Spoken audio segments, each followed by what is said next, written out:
340 acres of New Mexico desert. Nothing but dust cactus and silence stretching to the horizon under a sky so wide it swallows everything beneath it. A house sits at the edge of it all, paint peeling, windows dark, a wooden gate leaning sideways like it gave up years ago. Inside a dining room table, covered in old letters, faded maps marked with red ink, a copper key sitting beside a notebook that hasn't been opened in decades. Move closer. A woman has hands weathered and steady turning pages that crumble at the edges. She stops. Her fingers hover over a single line of handwriting. Now pull back. 300 miles north, a different dining room. Crystal glasses, polished silver, a family passing around photographs of this exact house, laughing so hard the chandelier shakes. They see a ruin. She sees something else entirely. They will wish they had looked closer. Picture this. A woman standing alone in the dark, surrounded by nothing but open land and the hum of construction lights. Her name is Helen Mitchell. She is 60 years old. Her silver hair catches the glow of floodlights as dozens of workers move around her building, something enormous out of what used to be nothing but dust and cactus. Behind her, the skeleton of a resort rises against the New Mexico sky. Steel beams reach upward like fingers grasping at stars. Trucks rumble across freshly graded roads. Somewhere in the distance, a drill punches deep into the earth, searching for water that has been waiting underground for centuries. Helen watches all of it with wet eyes and steady hands. 14 months ago, her entire family laughed at this land.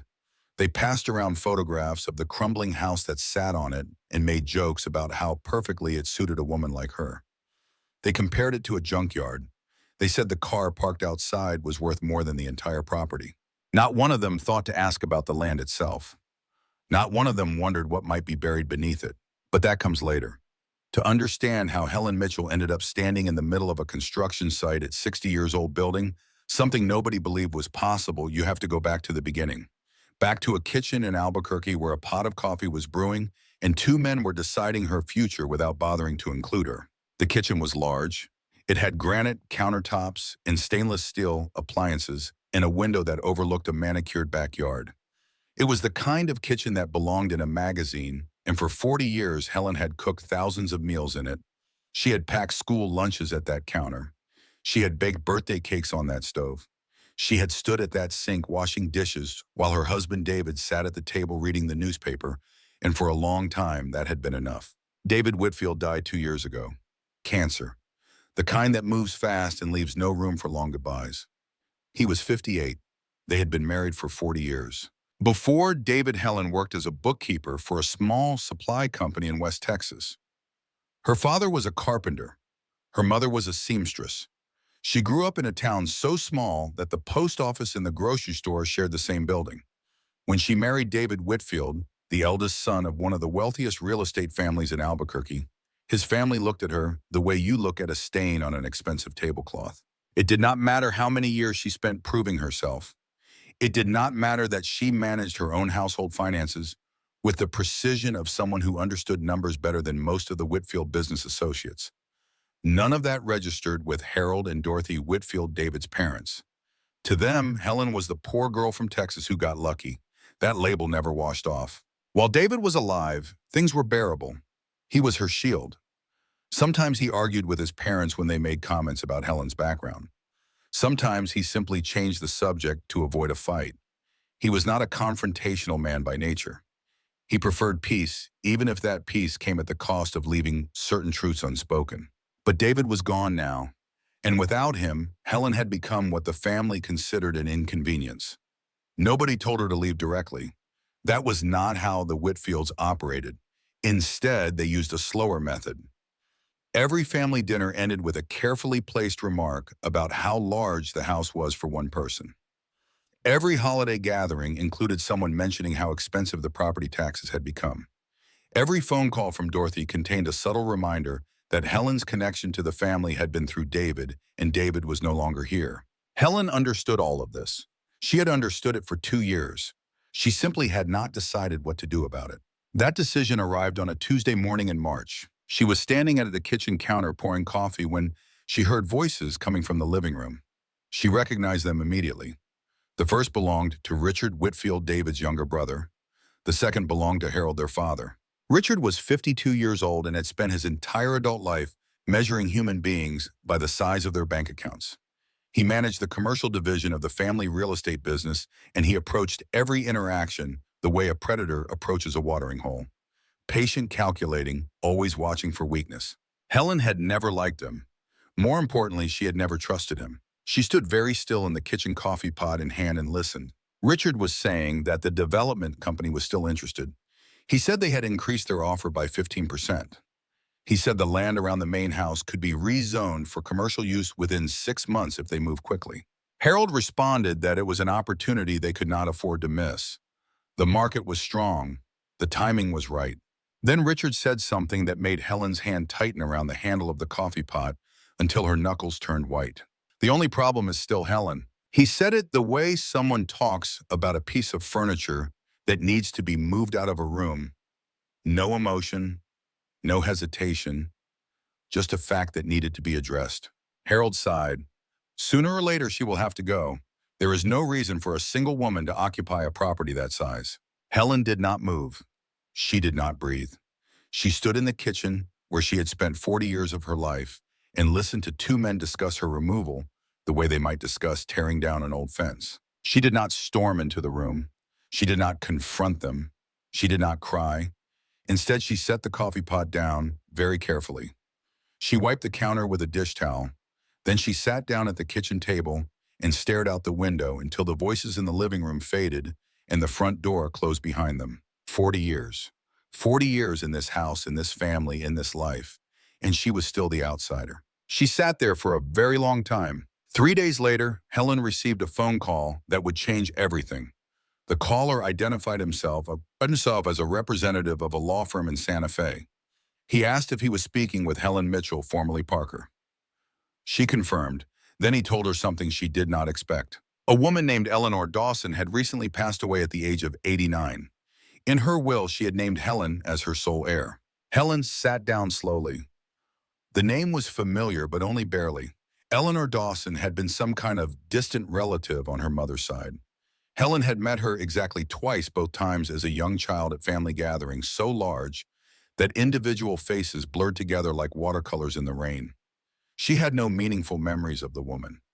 She certainly had no idea why Eleanor would leave her anything. The attorney asked Helen to visit the office the following day to review the documents. Helen agreed more out of confusion than curiosity. The next morning, she sat in a small conference room while the lawyer spread papers across the table. There were property deeds, land surveys, tax records, and a thick folder of legal documents. Eleanor Dawson had owned a house and a large piece of land in a town called Cedar Hollow, roughly 4 hours south of Albuquerque in the rural heart of New Mexico. Helen examined the papers carefully. She asked 3 times whether there had been a mistake. The lawyer assured her that Eleanor's instructions were explicit and unambiguous. The heir was Helen Mitchell, no one else. When Helen left the office, she carried a folder full of documents and a head full of questions. She sat in her car in the parking lot for several minutes before starting the engine. Something in the paperwork had caught her attention. She opened the folder again and found the land survey. 340 acres. Helen stared at the number. 340 acres. She had lived alongside the Whitfield family and their real estate empire for 4 decades. She had listened to enough business conversations over enough dinner tables to understand one fundamental truth about property. Land is the asset. Buildings come and go. They can be torn down, rebuilt, renovated, or condemned. But land endures. Land is what holds value. And not one person in the Whitfield family had asked about the land.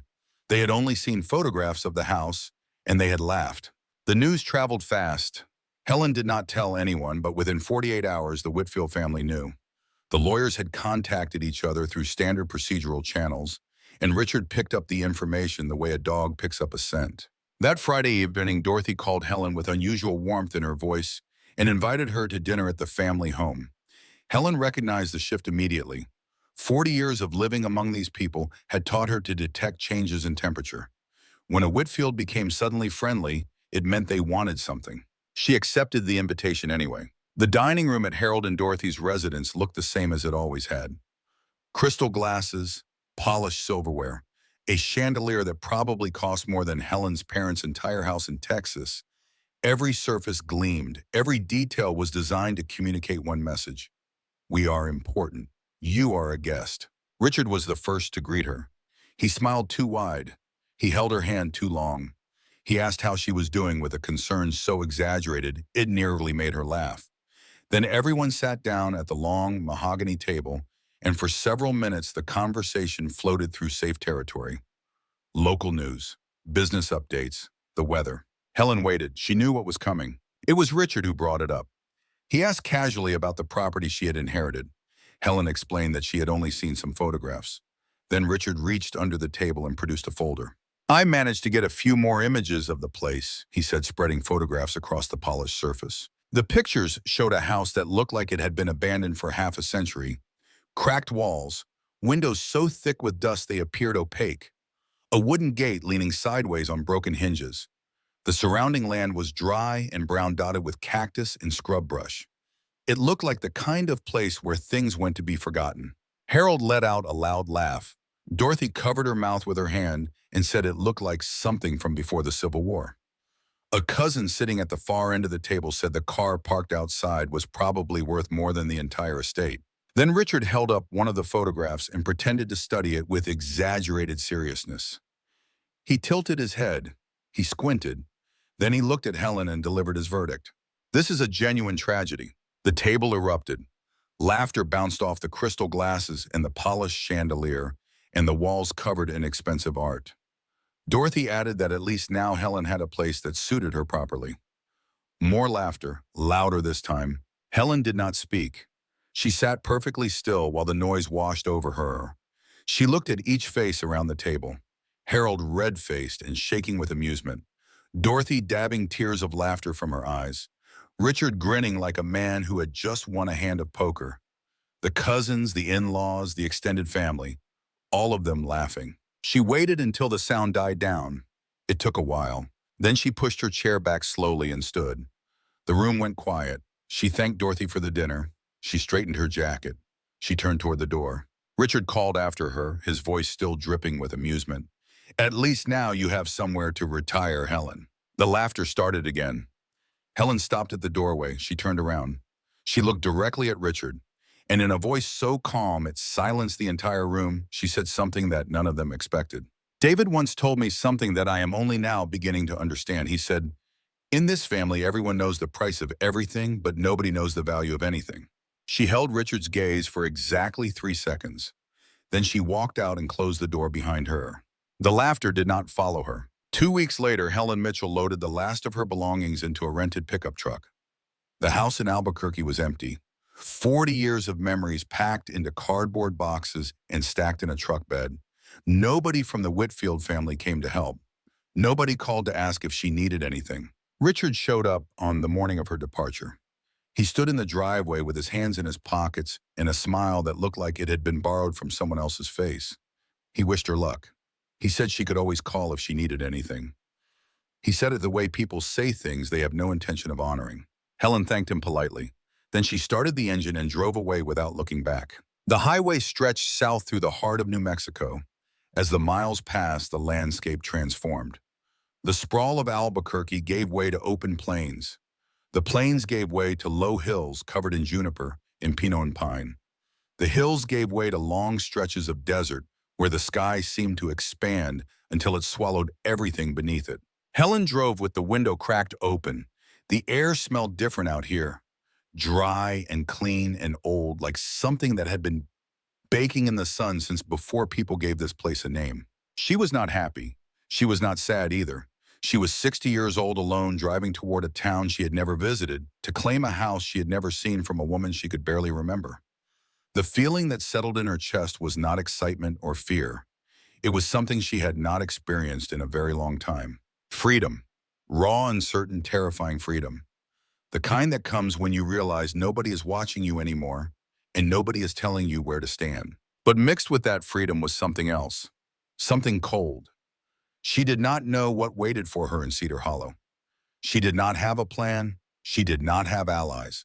She was 60 years old with a truck full of boxes and a folder full of legal documents, heading toward a house that an entire family of real estate professionals had dismissed as worthless. For the first time in decades, she had no idea what came next.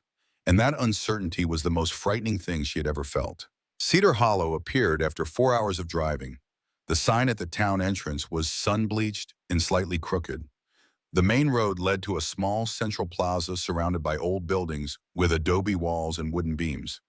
There was a stone church with a bell tower, a general store, a diner with a faded awning, a post office the size of a garden shed. The town looked like it had stopped growing sometime around 1970 and had been quietly shrinking ever since.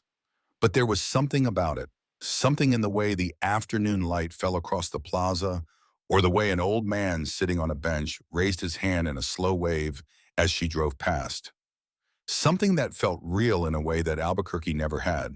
She followed the directions from the property documents down a dirt road that led away from town. After several minutes, the house appeared. The photographs had not exaggerated. If anything, they had been generous. The house was visibly deteriorating. Paint peeled from every surface. Windows were coated in years of desert dust. Weeds grew unchecked around the foundation.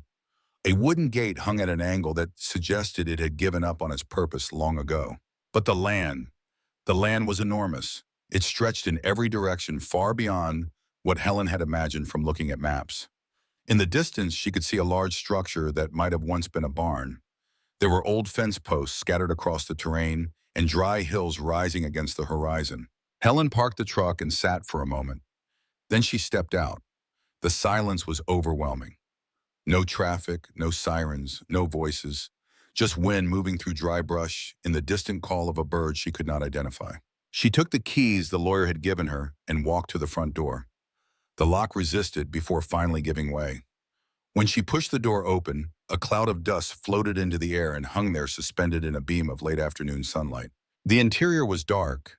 The smell of years of enclosure hit her immediately. Furniture stood covered in old sheets. Some rooms looked as though they had been abandoned, suddenly left exactly as they were on the day someone walked out and never returned. Helen explored slowly. She cleaned one bedroom enough to sleep in. She swept the kitchen floor.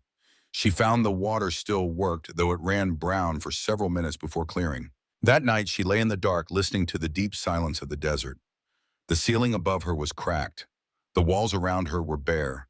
Everything she had known for 40 years was 4 hours north, and the people who lived there were probably celebrating her absence. She did not know what to do next.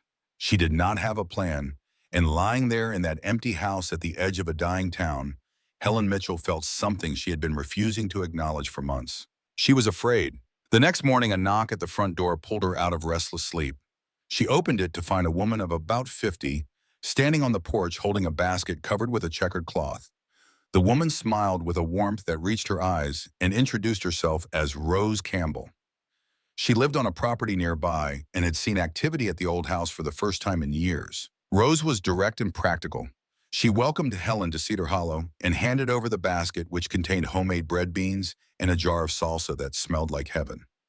As they talked, Rose explained the state of the town. Most of the young people had left for cities where jobs existed. The businesses that remained were barely surviving. Cedar Hollow was a place holding its breath, waiting for something that might never come.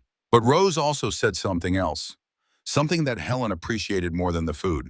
People here will be curious about you. Some will be welcoming, some will not.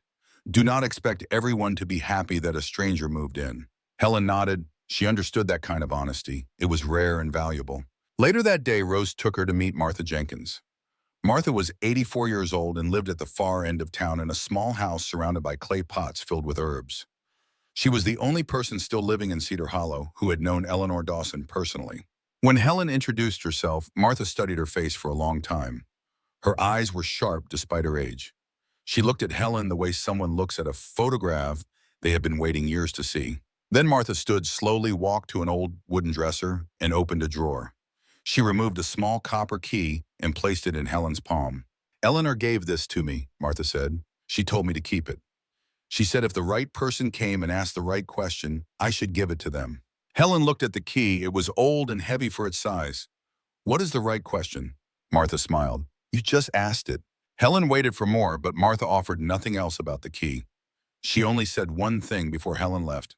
"When you find the lock it opens, everything will start to make sense." For the next several days, Helen worked.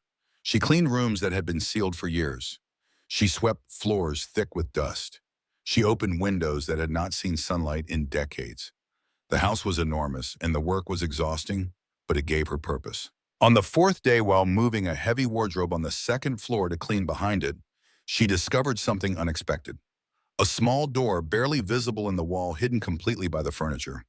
She would never have found it if she had not decided to move that particular wardrobe on that particular afternoon. The door opened into a storage space no larger than a closet. Inside were several boxes covered in dust. Helen pulled them out one by one. Most contained ordinary items, old photographs, faded clothing, books with yellowed pages. But at the very bottom, beneath everything else, sat a wooden trunk. It was better maintained than anything else in the room. The wood was dark and smooth, and it was secured with a small brass lock. Helen reached into her pocket and pulled out the copper key Martha had given her. It fit perfectly. When she lifted the lid, she found dozens of envelopes arranged in careful chronological order. Letters, many of them more than 50 years old. She picked one up and began to read. The letters were addressed to Eleanor. Many discussed family matters. Others referenced land agreements, transactions, people whose names Helen did not recognize. The handwriting varied. Some letters were formal, written in careful script. Others were hurried, scrawled in pencil, as if the writer was afraid of being caught. One phrase stopped her cold. Written in faded ink on paper so old it felt like cloth in her hands, someone had warned Eleanor never to forget who the real owners were. Helen read it 3 times. She did not understand what it meant. Not yet. Beneath the letter, she found something else. A thick notebook filled with Eleanor's handwriting. Dates, names, addresses, references to historical archives and government records. Years of research documented in meticulous detail. The first page contained a single sentence. If you are reading this, you have found the right path. Helen's breath caught. She turned the pages, slowly scanning entries that spanned decades. Eleanor had been investigating something that consumed years of her life. The notebook was not a diary, it was a case file. Near the back of the notebook, Helen found a hand-drawn map of the property. Red ink marks indicated specific locations scattered across the land. Lines connected some of the marks, suggesting a route or a sequence. And on the second to last page, circled heavily in red ink, Eleanor had written 7 words that would keep Helen awake for the rest of the night. Do not just search the house, the truth lies beneath the earth. Helen closed the notebook. She placed it on the table alongside the letters and the map. Then she walked to the window and looked out at the fading light. The sun was setting behind the hills of Cedar Hollow. The sky burned orange and gold. Shadows stretched across the enormous property like dark fingers reaching toward the house. In the distance, the old barn stood as a black silhouette against the dying light. For the first time since David died, Helen Hall did not feel sadness. She did not feel resignation. She did not feel the dull weight of grief that had pressed against her chest for 2 years. She felt curiosity, deep, urgent, electric curiosity. The old house was not just an inheritance. It was not just a building with cracked walls and dusty windows. It was a puzzle. Eleanor Dawson had spent decades assembling pieces that nobody else could see, and then she had locked them in a trunk and waited for the right person to find the key. Helen looked down at the copper keys still sitting on the table beside the notebook. Then she looked at the map with its red ink marks pointing to locations she had not yet explored. Then she looked out the window at the vast, silent land that now belonged to her. Somewhere out there beneath the dry earth of Cedar Hollow, a truth had been buried for generations. And the woman who had spent her whole life protecting it had chosen Helen to dig it up. The question was no longer whether Helen was capable of starting over at 60. The question was what Eleanor Dawson had discovered that was important enough to hide for an entire lifetime. And as darkness settled over the hills and the first stars appeared above the desert, Helen had the unmistakable feeling that the real story was only just beginning.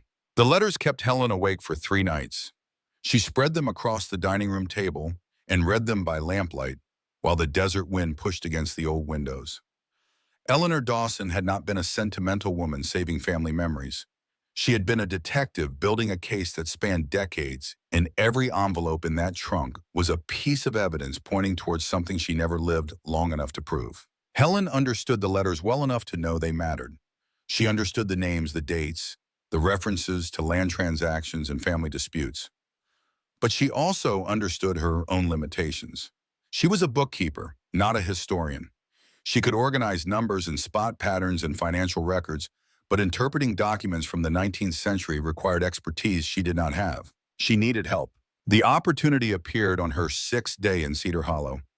She was sitting in the town's only diner, drinking coffee and watching the slow rhythm of the plaza through the front window, when she overheard two men at a nearby table discussing a historical conference scheduled for the following week in a neighboring town. One of them mentioned a young researcher named Nathan Cole.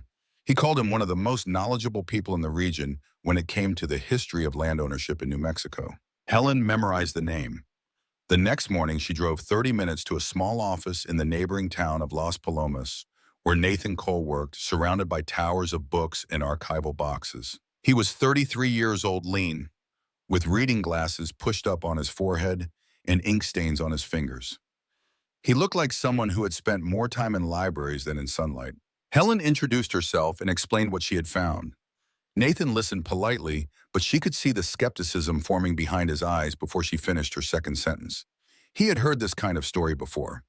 People brought him old papers all the time, convinced they had discovered something valuable, and 90% of the time the documents turned out to be worthless photocopies or fabricated claims designed to support some real estate scheme. He told her so directly. "I do not have time for this unless the documents are authentic."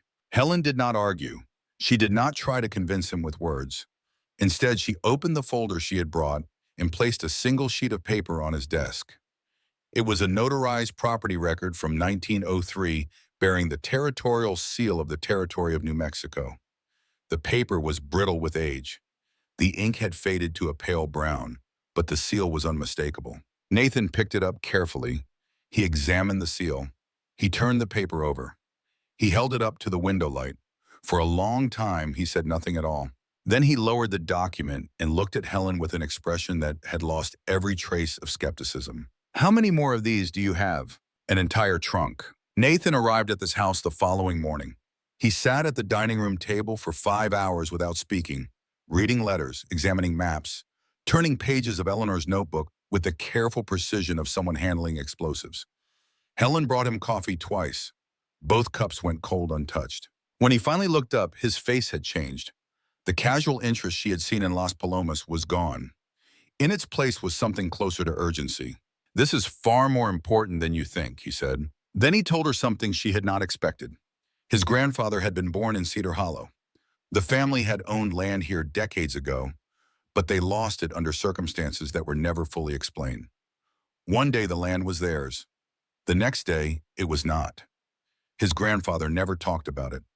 He carried the loss like a stone in his pocket until the day he died. Nathan had spent years researching land dispossession in the region, searching for patterns and evidence. But the original documents, the primary sources that could prove what actually happened, had always been missing. Until now, they began working together the next day. Each morning, Nathan arrived with notes from the previous night's reading. Each afternoon, they explored the property following the red ink marks on Eleanor's hand-drawn map. The marks led them to specific locations scattered across the 340 acres. At some, they found nothing. At others, they discovered stones carved with faded initials, metal plates buried near tree roots, with numbers etched into corroded surfaces, markers that someone had placed deliberately many years ago. Every discovery confirmed the same conclusion. Eleanor had mapped something. She had built a trail of evidence hidden in plain sight across the land, and she had done it with the patience of someone who knew that the truth might not surface in her lifetime. On the 9th day, they reached the old barn. It stood at the far end of the property, listing slightly to one side, but still structurally intact. A heavy chain secured the doors. Nathan worked the rusted lock with a pry bar until it gave way. When the doors swung open, dust erupted into the afternoon light. The interior was a museum of abandonment. Old farming tools hung from hooks on the walls. Broken furniture was stacked against one corner. Wooden crates sat in piles that reached the ceiling. Everything was coated in a thick layer of grime that suggested no one had entered in at least 20 years. They searched for over an hour without finding anything significant.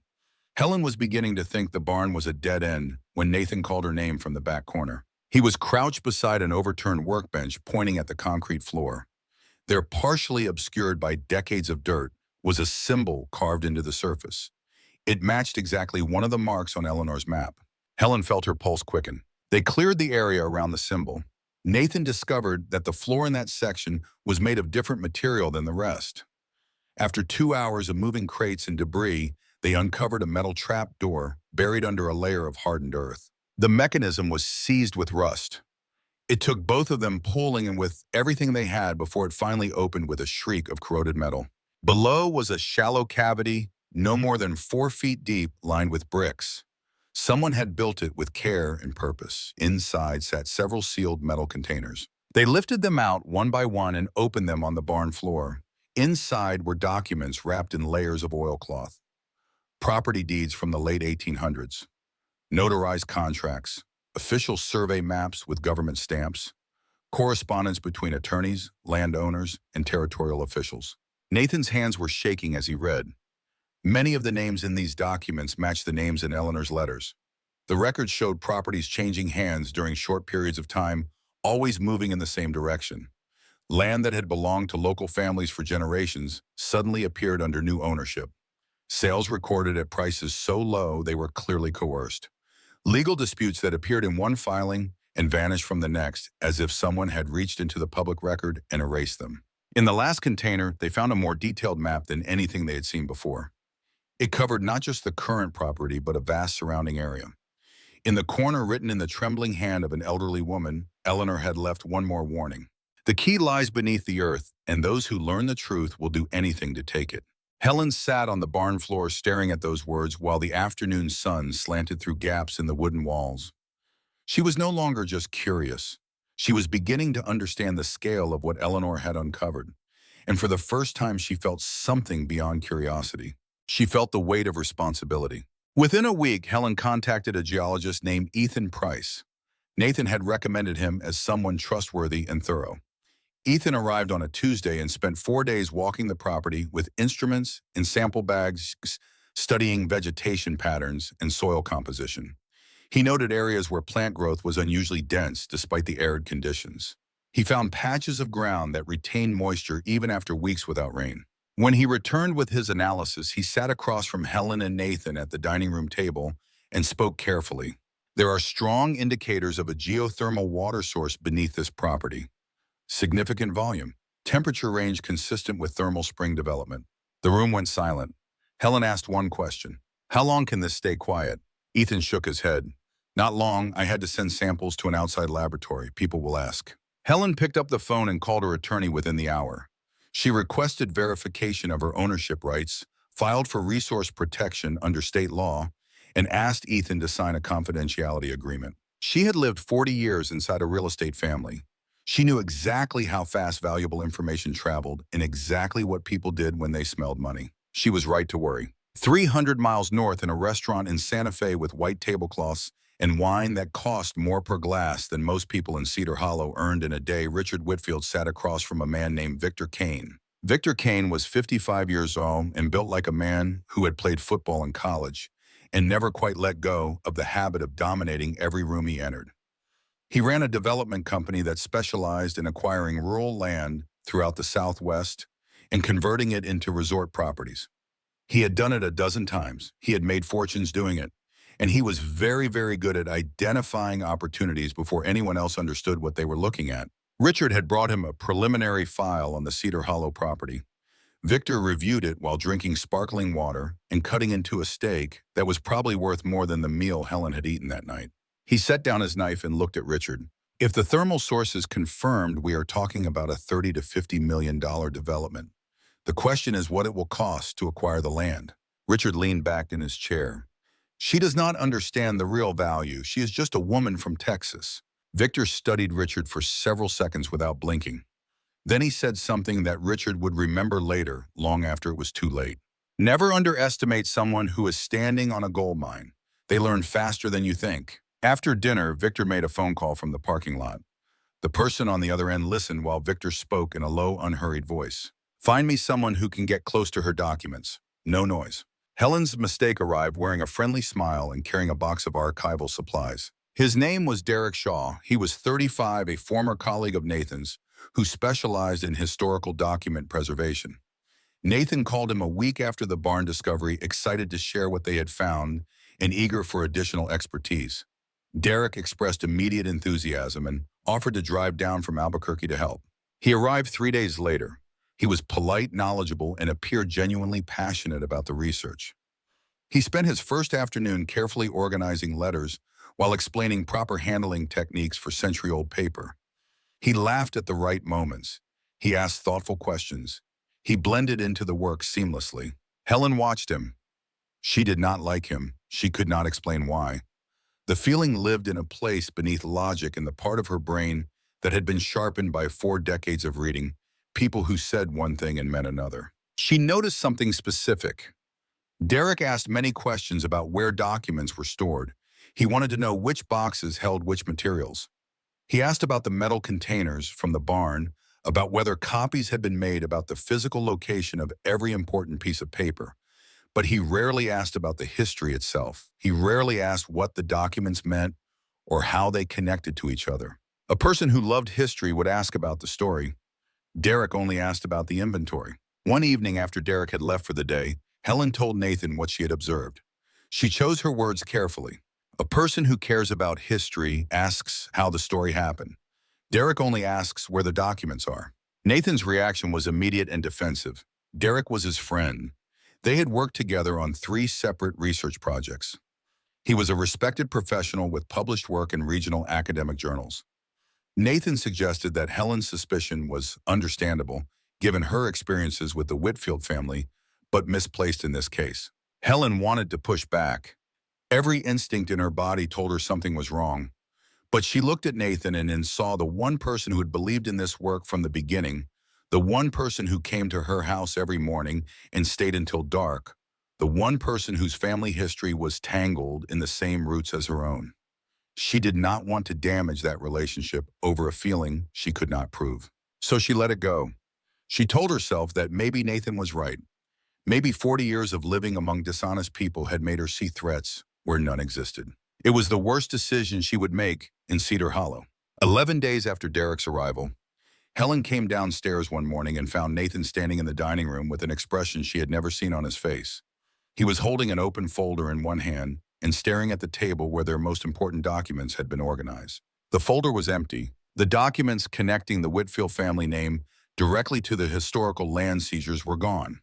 The original contracts, the witness statements, the correspondence that linked specific transactions to specific families.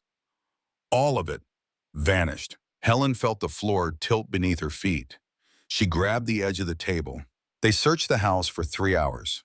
They opened every box, every drawer, every cabinet. They checked the barn. They looked in rooms they had not entered in weeks. Nothing. The documents were gone. Nathan called Derek. The phone rang 6 times and went to voicemail. He called again. Same result. He sent a text message. No response. He called a 3rd time. The number was disconnected. Helen sat down at the dining room table, the same table where she had spent weeks building a case piece by piece, night after night, letter by letter. She placed her hands flat on the surface and stared at the empty spaces where the most critical evidence had been. She had known. She had felt it in her bones, and she had said nothing because she did not trust herself enough to act. Nathan came back into the room and stood in the doorway. He did not make excuses. He did not try to explain. He looked at Helen with eyes that held nothing but raw accountability. "You were right. I was wrong. I am sorry." Helen answered slowly, and the words came from a place that had been building pressure for weeks. "You were not wrong to trust your friend. I was wrong to not trust myself." The investigation that followed confirmed everything Helen had feared. A private investigator hired by her attorney traced a substantial wire transfer to Derek's bank account. The money came from a consulting firm that, through 2 layers of corporate structure, connected back to Victor Kane's development company. Derek had been paid to steal the evidence. 4 days later, the Whitfield family arrived in Cedar Hollow. They came in 3 vehicles. Harold, Dorothy, Richard, and several cousins, and in-laws poured out onto the property with smiles so wide they looked painful. They hugged Helen as if she were a long-lost sister. They admired the landscape. They praised the clean air. They talked about how brave she was to start fresh. None of it was real. Helen could see through every gesture the way you see through a window that someone forgot to close. Richard eventually arrived at his point. He proposed a partnership. The Whitfield family would provide business expertise, capital, and management. Helen would contribute the land. Together, they would develop the property into something extraordinary. Helen had lost her most important documents. She knew her legal position was weaker than it had been 2 weeks earlier, but she was not defenseless. She still had letters. She still had Eleanor's notebook. She still had the maps and the barn documents and enough circumstantial evidence to tell a story that nobody in the Whitfield family wanted told. She invited them to stay for dinner. When they were all seated in the old dining room of Eleanor's house, eating food that Rose Campbell had helped prepare, Helen waited until Richard finished his pitch. Then she opened her laptop and turned the screen to face the table. On the display were scanned copies of historical property records, transfer documents bearing the Whitfield name from decades past, notes about transactions that did not follow normal procedures, names of families who had owned land in the region for generations before losing it under circumstances that were never properly investigated. It was not the full case. The most damning evidence was gone taken by Derek and delivered to whoever paid him. But it was enough to make the color drain from Richard's face, enough to make Harold's hands begin to tremble, enough to make Dorothy look at her husband and her son, and for the first time in Helen's memory, show something other than superiority. Helen spoke quietly. Before we talk about the future, perhaps everyone should know what I have been reading about the past. Richard recovered first. He forced a smile that did not reach his eyes. Old papers do not hold up in court. Helen closed the laptop with a soft click. Perhaps not, but journalists do not need legal standing to write a story. The room became so quiet that Helen could hear the wind moving through the cactus outside the window. They left within the hour. No one said goodbye properly. Car doors slammed, engines started, gravel crunched under tires. But just before climbing into his vehicle, Harold turned back. He stood in the fading light and looked at Helen, who was standing on the porch watching them go. He did not speak. He did not wave. He simply looked at her. And in that brief moment, Helen saw something in Harold Whitfield's eyes that she had never seen in 40 years of knowing him. Not arrogance, not contempt, not the casual dismissal of a man who believed his money made him untouchable. Fear, pure unmistakable fear. Then he got in the car and they were gone. That night should have felt like a victory. Helen had faced the Whitfield family on her own terms in her own house, and she had not flinched. She had shown them just enough to know that she understood what their family had done. But it did not feel like a victory. It felt like the beginning of something she was not sure she could finish. The stolen documents weighed on her. Without those original records, the most critical thread of evidence was severed.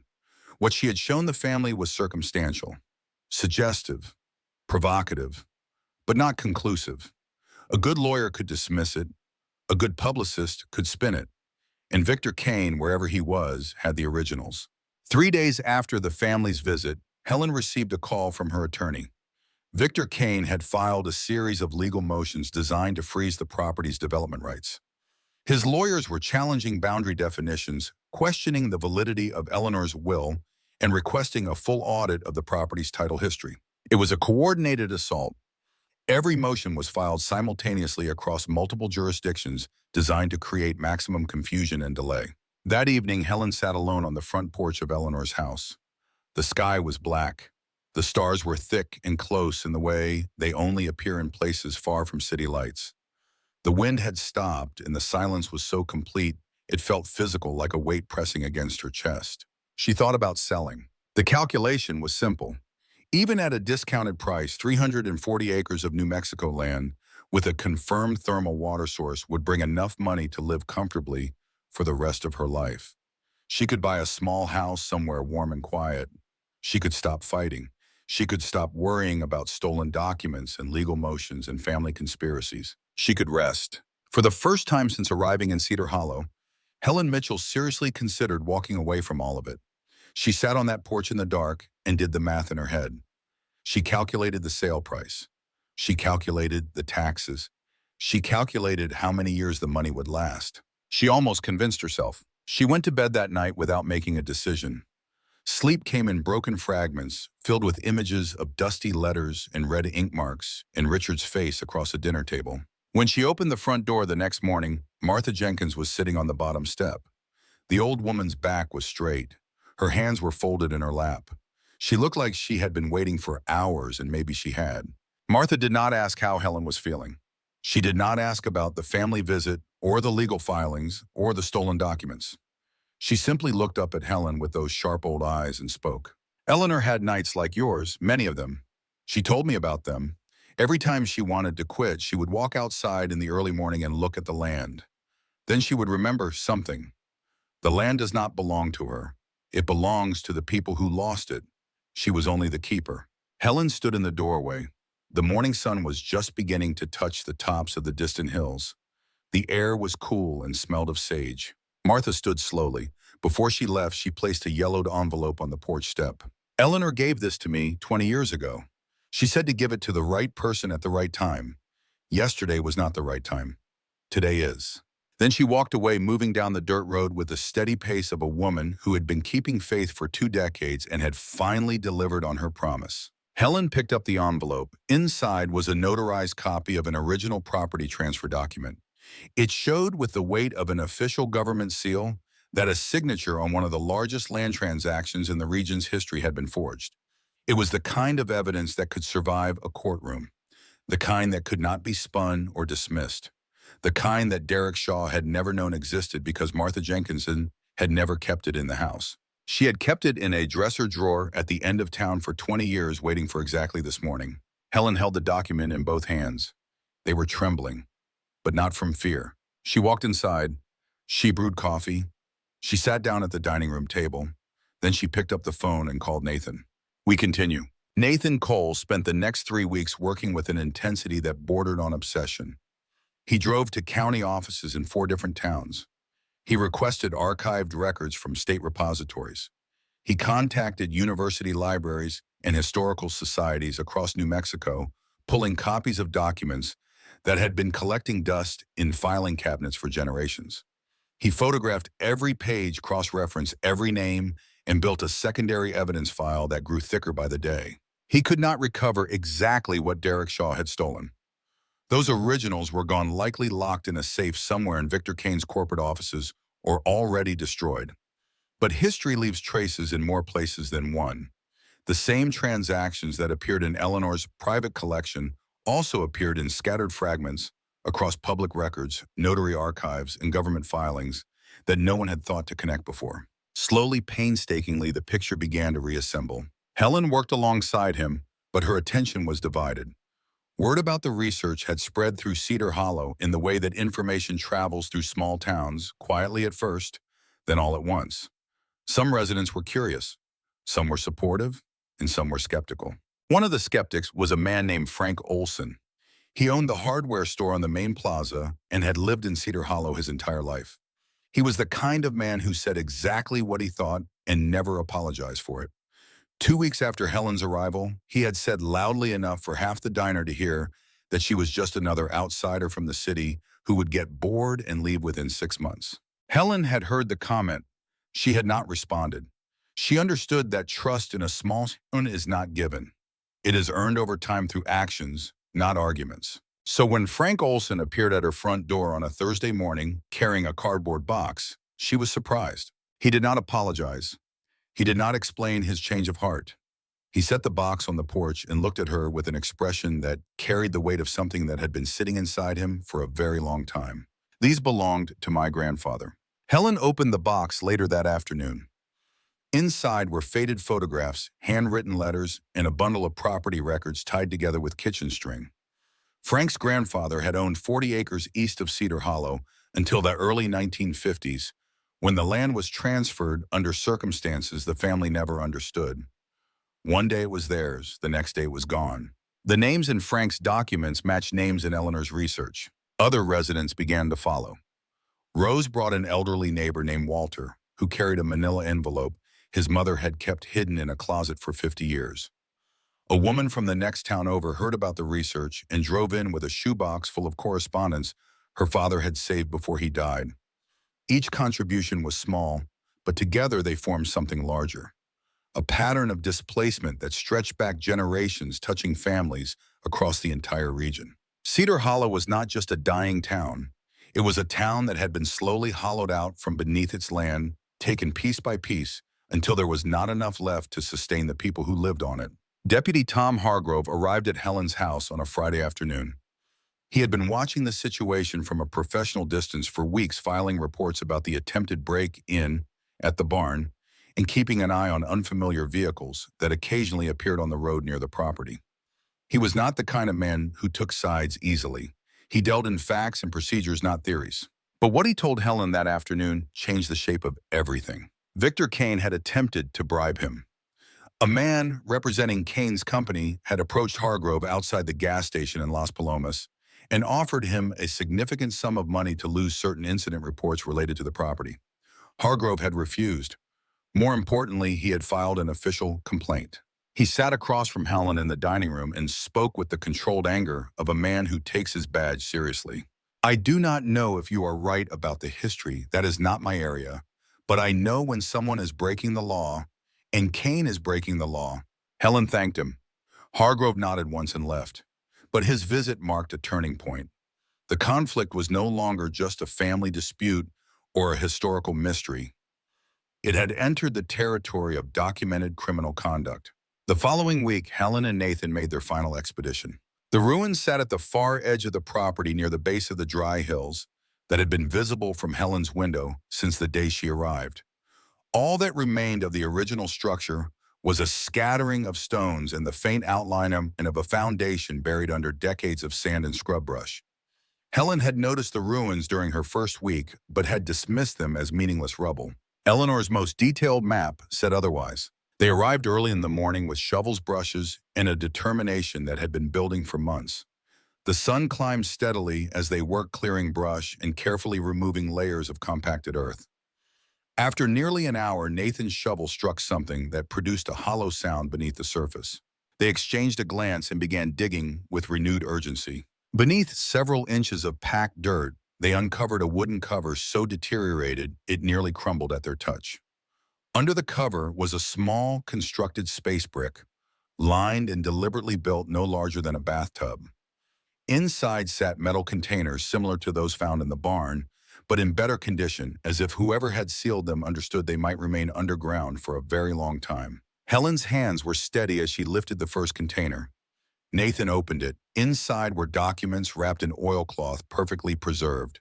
Legal originals, contracts, sworn statements from witnesses, private letters between attorneys and land agents and government officials. And everywhere, on nearly every page, the name Whitfield. Not once or twice, dozens of times, across dozens of transactions, spanning decades. The records painted a picture that was impossible to misinterpret.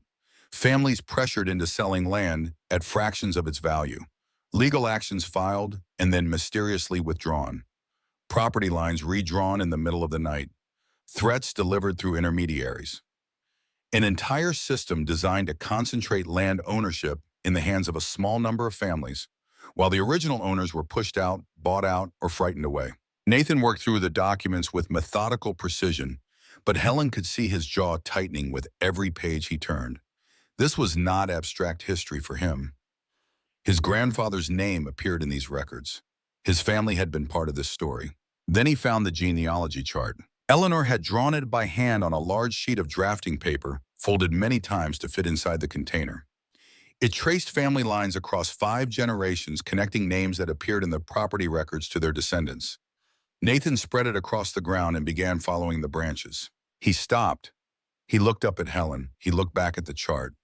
He traced a line with his finger from a family that appeared repeatedly as victims of the land transfers, followed it forward through marriages and name changes and migrations, and arrived at a name that Helen recognized instantly. Parker, her maiden name, her family. Nathan spoke carefully as if the words themselves were fragile. Some of the families who lost their land in these transactions are your direct ancestors. The property that the Whitfields used to build their initial fortune included land that originally belonged to your grandparents' generation. Helen did not speak. She sat on the desert floor surrounded by open containers and scattered documents and looked at the genealogy chart until the lines blurred. Her entire life she had believed her family was poor because they had nothing, because they came from nothing, because they were the kind of people who worked with their hands and never accumulated wealth. That was the story she had been told. That was the story the Whitfields reinforced every time they looked at her with condescension, every time they reminded her how lucky she was to have married into their world. The truth was simpler and uglier. Her family had not started with nothing. They had started with land, and it had been taken from them. Everything that followed moved quickly. Helen and Nathan organized the evidence and contacted investigative journalists who covered regional land issues. The decision was not impulsive. They had spent months verifying data, consulting attorneys, and building a case file that could withstand scrutiny. They knew the accusations were serious.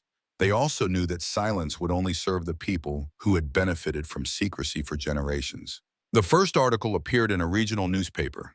It referenced historical property transactions with possible irregularities linked to prominent business families. Within days, more articles followed.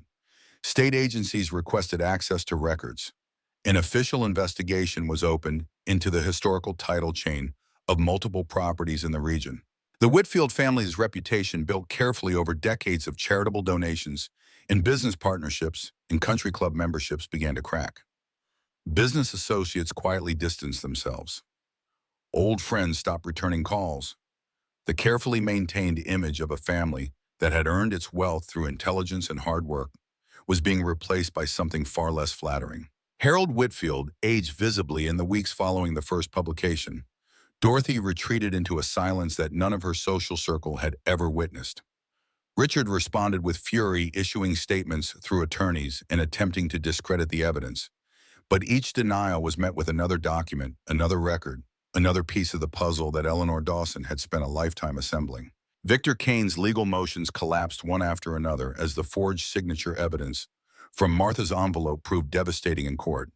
His attorneys withdrew from two of the cases entirely.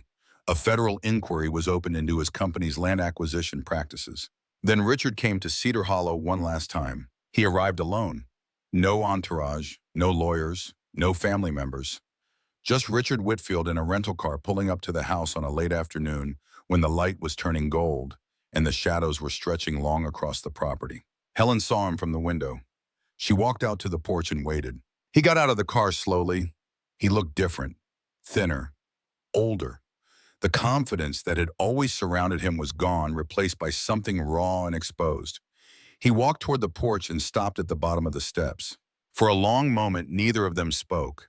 The wind moved through the brush. Somewhere in the distance, construction equipment hummed on the far side of the property where the resort development had begun. Richard spoke first.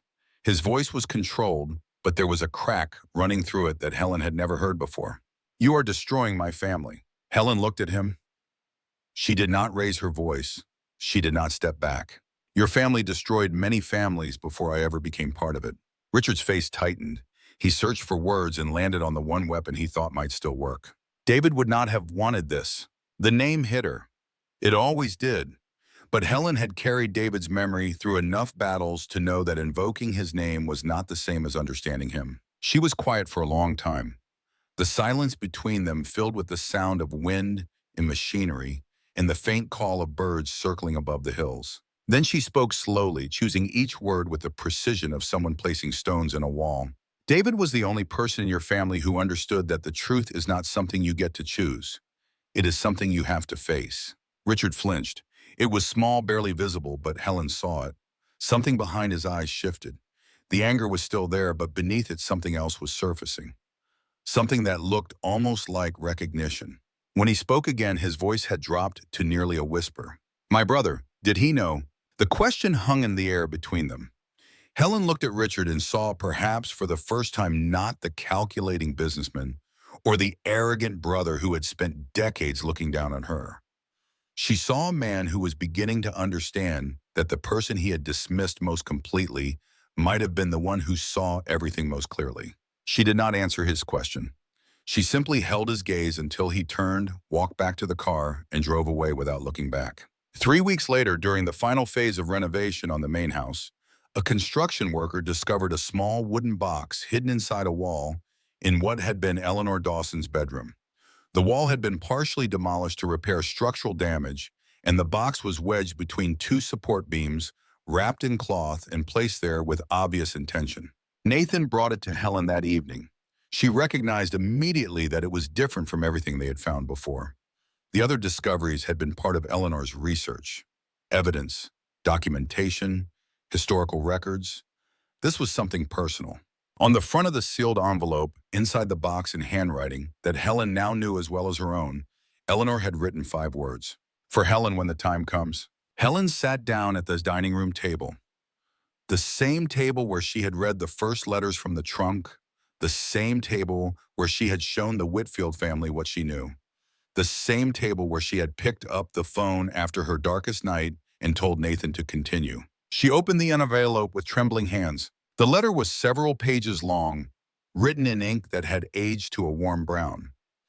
Eleanor's handwriting was steady on the first pages and became gradually less certain toward the end, as if the letter had been written across multiple sessions, possibly years apart. The first paragraphs contained something Helen had never expected. Eleanor explained that she was not a distant relative connected by some forgotten branch of the family tree. She was the sister of Helen's true grandmother, a direct bloodline. Decades of family conflict, silence, and geographic separation had buried the connection so deeply that Helen's own parents may not have known the full truth. Eleanor had watched Helen from a distance for years. She had followed her life through the kind of quiet channels that exist in families even when direct communication has ceased. She knew about the marriage to David. She knew about the Whitfield family. She knew about the way Helen was treated. And she had chosen Helen for a specific reason. The letter continued, and what came next made Helen stop breathing. David had discovered part of the truth. Years before his death, while going through old family papers related to the Whitfield business, David had found documents that connected to Eleanor's research. He did not find everything. He did not understand the full scope. But he understood enough to know that parts of the Whitfield fortune had origins that could not survive public examination. He never told Helen. Eleanor's letter explained why. David was afraid, not for himself, for Helen, for their children. He knew that exposing the truth would mean war with his own family, and he was not confident that Helen would survive that war while he was alive to fight it alongside her. So he made a different choice. He contacted Eleanor.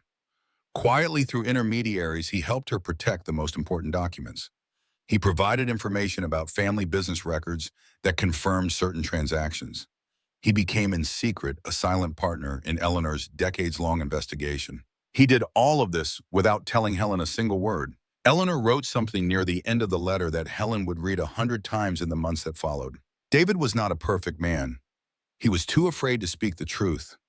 But he was brave enough to protect you in the only way he knew how, through silence and through action. Helen set the letter down. She placed both palms flat on the table and closed her eyes. For 40 years, she had loved David Whitfield. She had trusted him completely. She had believed that the arguments he had with his family on her behalf were the full extent of his protection, that his quiet deflections and subject changes were simply the tools of a man who preferred peace. Now she understood. Every time David had said, "Do not worry about it," he was not just calming her. He was carrying a secret. Every time he stepped between her and his family's cruelty, he was not just being a good husband. He was guarding something that could destroy them all. She thought about the night she had overheard Richard and Harold discussing her removal from the house. She thought about David saying years ago that his family knew the price of everything but the value of nothing. She had quoted those words at the dinner table without understanding their full meaning. Now she did. David had seen the price his family paid for their wealth, and he had spent his life trying to make sure Helen never had to pay it too. Helen cried. It was the only time she cried during the entire ordeal. Not when she was mocked at the dinner table. Not when Derek stole the documents. Not when she sat on the porch considering surrender. She cried now alone at the dining room table in Eleanor Dawson's house because she finally understood the shape of a love that had been protecting her from the shadows long after the man who carried it was gone. The final pages of the letter contained Eleanor's ultimate explanation. She had not chosen Helen simply because of blood. She had chosen her because she had watched Helen endure decades of disrespect without losing her dignity. She had seen Helen absorb cruelty without becoming cruel. She had observed from a distance a woman who possessed the one quality that Eleanor herself had always lacked: the courage to act. Eleanor had spent her life gathering evidence. She had built the case. She had hidden the documents.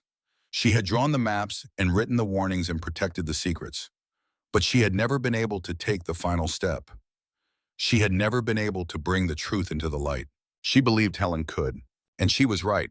The resort opened on a Saturday evening in October. The old house had been restored with meticulous care, its original architecture preserved, while modern comforts were woven into every room. Helen had named it Dawson House.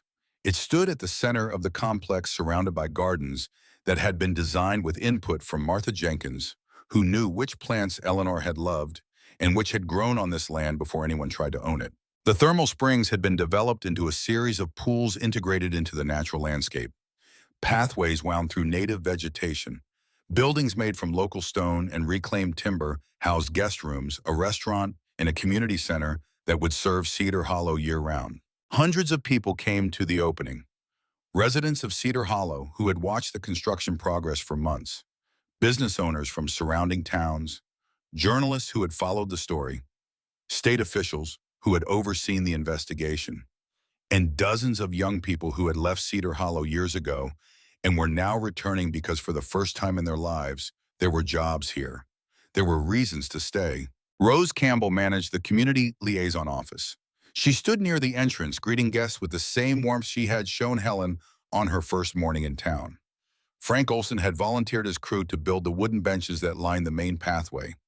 Deputy Hargrove was there in civilian clothes, standing near the back, watching the crowd with the quiet satisfaction of a man who had chosen the right side.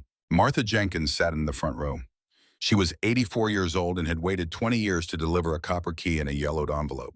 She sat with her hands folded in her lap and her back straight and her eyes clear, watching the woman she had believed in before they ever met.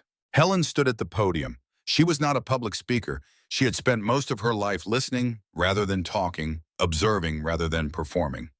But when she looked out at the crowd gathered in the warm light of a New Mexico evening, the words came without effort. 1 year ago, I arrived in Cedar Hollow with a truck full of boxes and no idea what tomorrow would look like.